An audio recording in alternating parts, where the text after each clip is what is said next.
For the first time in 6 years, it is highly unlikely that Prime Minister Narendra Modi will attend the G7 summit. India has not yet received an official invitation for the meeting scheduled from June 15 to June 17 in Alberta, Canada. Issues like separatism and strained bilateral relations between India and Canada are also among the reasons for PM Modi's likely absence.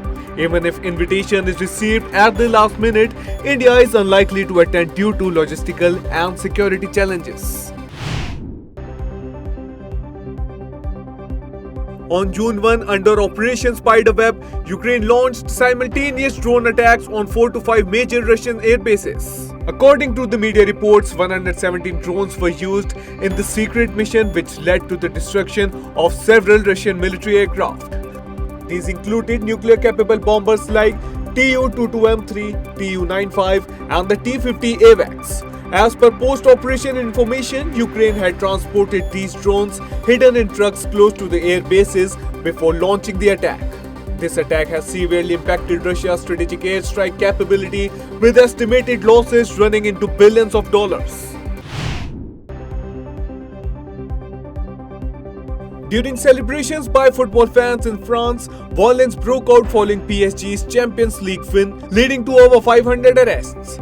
2 people died in the violence. Police reported that the violent mob set 264 vehicles on fire and injured 192 people, including 22 police officers. President Emmanuel Macron called the violence unacceptable and assured strict action against the culprits. Delegations from Russia and Ukraine are meeting again in Istanbul to pursue a US brokered peace agreement aimed at ending the 3-year-long war. This is the first direct contact since mid-May and the first formal dialogue since spring 2022. So far, the talks have not resulted in a ceasefire or peace deal despite intense international pressure.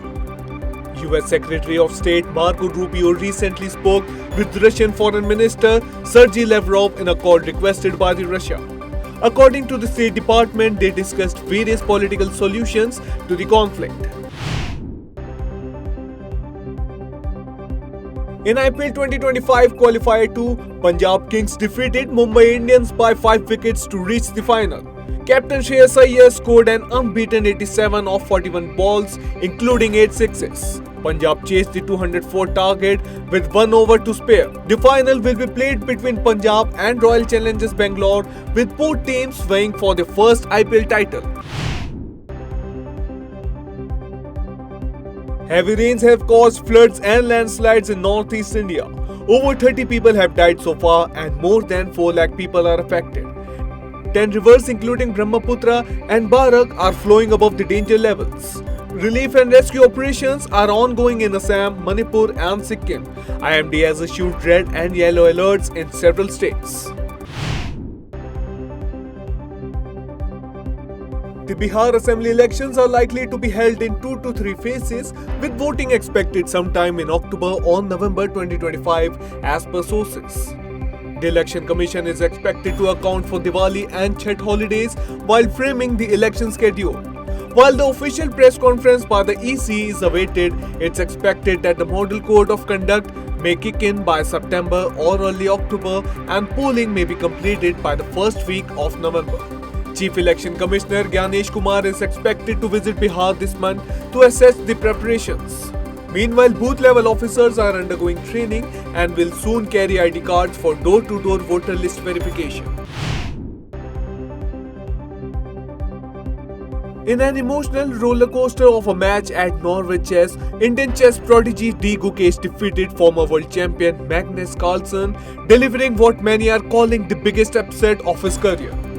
The 17-year-old Gukesh was humble in victory, stating that he would have lost 99 out of 100 times to Carlsen and calling it a lucky day. In contrast, Carlsen reacted furiously, slamming the table and storming off after the loss. Legendary player Susan Polgar praised Gukesh for his grace and humility, saying he had the heart of a warrior despite not showing it emotionally.